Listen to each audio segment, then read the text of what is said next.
환자가 수술대에서 사망한 건 뇌과 이세이 제일 싫어하는 피하고 싶어하는 상황인데 같이 대화도 하고 얘기도 나누던 어떤 사람이 갑자기 심장도 뛰질 않고 숨도 쉬지 않고 이거 충격과 당혹감 이런 거는 없어지는 건 아니죠. 댐이 무너질 때 보면 갑자기 무너지는 게 아니고 여러 군데 균열이 가기 시작을 하죠. 그게 점점 커지다가 결국 댐이 터지면서 붕괴되는 그게 바로 사망이라고 할 수가 있는 거죠. 몇 달 전부터 오늘 증상은 네 안녕하세요. 저는 서울대학교 의과대학의 명교수로 있는 정연채입니다.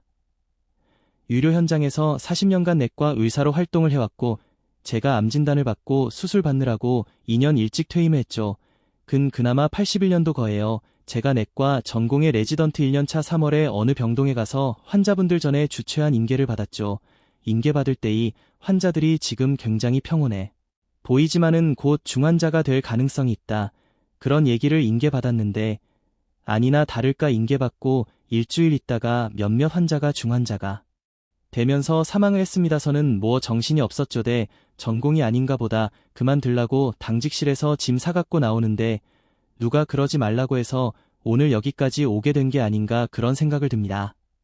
글쎄요. 무뎌지는 것도 좀 있긴 있겠지만은 그러나 매번 어떤 생명 인간으로서의 같이 대화도 하고 얘기도 나누던 어떤 사람이 갑자기 심장도 뛰질 않고 숨도 쉬지 않고 동공반사도 없어지고 이런 걸 대할 때 그 충격과 당혹감 이런 거는 없어지는 건 아니죠.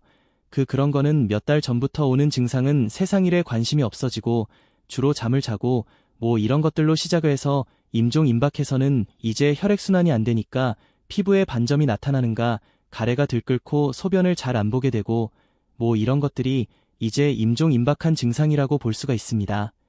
일반적으로 사하는 경우는 댐이 무너질 때 보면 갑자기 무너지는 게 아니고 여러 군데 균열이 가기 시작을 하죠. 그게 점점 커지다가 결국 댐이 터지면서 붕괴되는 그게 바로 사망이라고 할 수가 있는 거죠. 대부분의 현대인들이 그렇게 생각하는 것 같아요. 사람이라고 하는 건 수십 년간의 삶을 딱 한 번만 살고 어느 날 갑자기 연기처럼 사라져버리는 자기의 존재와 존재 모든 걸 받쳐주던 모든 근거가 다 소멸해버린다는 건 굉장히 큰 공포로 다가오니까 막 그렇기 때문에 대부분 두려워하는 게 아닐까 그렇게 생각을 하게 됩니다. 예를 들어서 이제 심장이 먹으면은 한 10내 20초부터는 뇌파가 기록이 되지 않습니다. 뇌활동이 없는 거죠. 뇌활동이 없는데 보고 듣고 기억하고 이런 건 있을 수가 없다는 게 대부분 과학자 의사들의 생각인데 2015년 9월이 미국 조나 투산의 국제적인 명만의 과학자들이 모여서 선언을 합니다.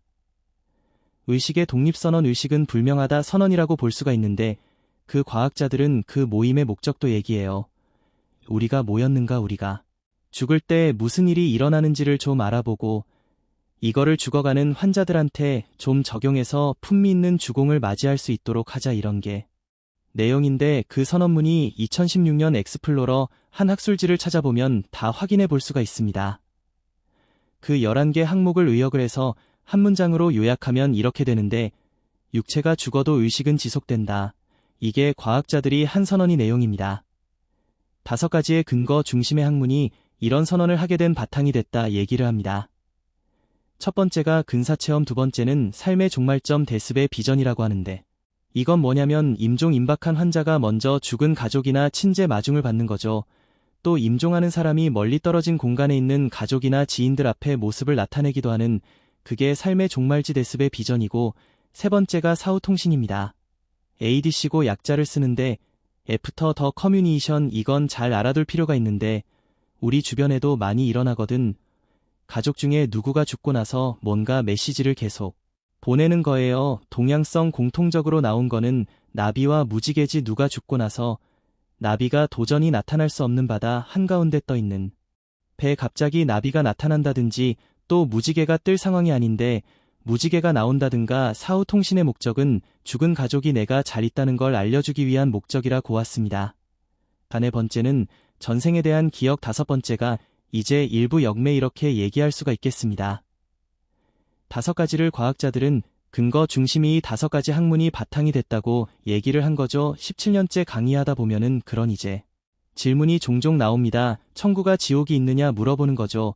그래서 있기도 하고 없기도 하다 이런 얘기를 합니다. 몇 년 전에 스틸라이프라는 배경 영국인 주인공은 영국 부촌 공무원이고 이 사람이 뭘 하냐면 고독사를 처리하는 일을 합니다.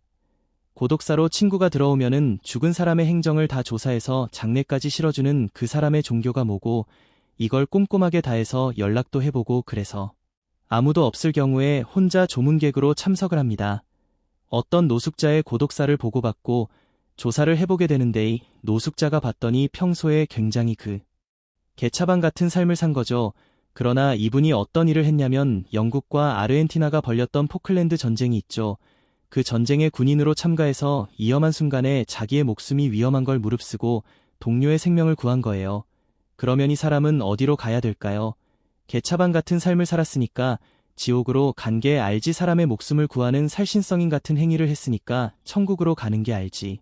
그거는 이제 칼로 무을 자르듯 단칼로 사람의 행위를 구별할 수 있는 게 아니라 그 사람의 행위에 맞는 수많은 그런 스펙트럼이 있어서 그게 훨씬 합리적이죠. 그런 면에서는 또 천구와 지옥이 없는 게 아니라 또 있기도 하다. 그러나 둘로 다 양분되는 그런 천구가 지옥이 아니라 일종의 유유상종의 법칙이 적용한다. 이렇게 볼 수도 있고 어떤 분은 도덕적인 특이 중력 이렇게 얘기기도 합니다. 자기 끌리는 대로 간다는 거죠. 그게 자기의 성장해온 정도에 따라서 그래서 평소에 늘 남을 배려하고 사랑을 하고 친절함을 해왔던 영혼들은 어디 가는 게 아니라 자기들끼리 모여서 또 그걸 한다는 거죠. 그러나 늘 살아있을 때 남을 중상 모욕하고 사기를 치고 이랬던 영혼은 어디 가는 게 아니 서로를 모여서 서로들 그리 그걸 한다는 거예요. 지옥이 따른 게 아니고 그게 지옥인 거죠. 옛날에 사후세계를 보여주는 우화가 사후세계는 길이가 1m 넘는 젓가락으로 식사를 하는데 천국에서 웃음소리가 그치지 않는다는 거예요. 젓가락으로 음식을 집어서 상대방 입에 넣어주기 때문에 웃음소리가 그치지 않는데 지옥에서는 그 긴 젓가락으로 자기 입에 넣으려고 하니까 제대로 안 되니까 비명소리가 끊이지 않고 아수라장이다. 그런 내용이 나는데 그런 게 펼쳐지는 거죠. 근사체험이라고 하는 건 영어론이요. 더 얼라하고 관련 논문도 찾아볼 수가 있는데 근사체험의 여러 요소 중에 하나가 바로 삶의 회고합니다. 파노라믹 라이프 리뷰인데 자신의 수십 년간의 삶이 파노라마처럼 펼쳐지게 되는 거죠. 그러면서 흥미로운 건 자기가 살아오면서 어떤 가제로 남을 피해를 줬을 경우에는 그 피해자 입장이 다 돼 본다는 거죠. 그러니까 평소에 가시 도친말을 많이 하고 놀보이 신부로 살면서 소위 말한 갑질 이런 걸 많이 했던 사람일수록 그런 순간이 괴로운 순간이 될 수가 있습니다. 그런 내용은 믿거나 말거나에 나온 게 아니고 유명한의 학술제에도 연구한 논문들이 나오고 범위를 넓혀보면은 우리가 나중에 수명을 다해서 육신을 벗어날 때도 똑같이 그런 체험을 하게 됩니다. 자신의 삶을 전부 다 되돌아보게 되는 거죠.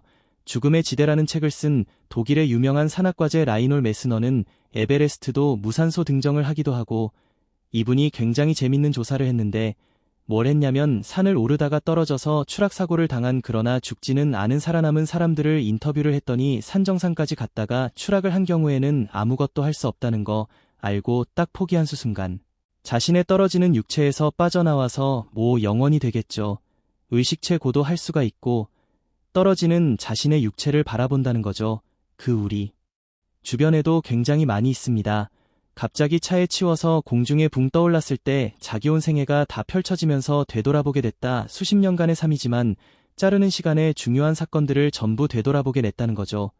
그래서 아까 근사체험뿐만이 아니라 우리가 언젠가 수명을 다수 육신을 이제 벗어나게 되면은 수십 년간 삶에서 그런 것들 다 돌아보게 되고 우리가 죽고 나서 이루어지는 일이라고 할 수가 있죠. 제가 늘 하는 강의가 이제 죽음은 소멸이 아닌 옮겨감이다를 얘기를 하는데 그럼 어디로 옮겨가는가에 대한 질문하는데 그걸 알아볼 수 있는 방법이 있어요. 그네 가지 정도는 안 수가 있는데 하나는 이제 신비가들의 제일 유명한 신비가 스웨덴의 스베덴보리아는 과학자로서 굉장히 많은 저술을 남긴 과학자인데 17살 때 어떤 빛을 버는 신비 체험을 하고 나서는 해오던 일을 다 그만두고 소파에 앉아서 세외 이탈라 방법으로 사후 세계를 드나들면서 굉장히 많은 저술을 남깁니다. 국제적으로 스베덴보리가 남긴 저술 연구학회도 있고 우리나라에도 도대번의 학회가 있는데 그런 신비가 또 그때만 있는 게 아니라 20세기에 들어와서는 다스칼로스 하는 그리스 키프로스 지방의 신비가 있고 그 덴마크의 마르티누스 하는 신비가들의 인물들이죠. 그래서 그런 신비가들의 한 얘기 두 번째는 일부 죽은 사람의 영혼과 소통할 수 있다고 알려진 영매 세 번째는 일부 어린애들이 전생을 기억하기 시작을 합니다.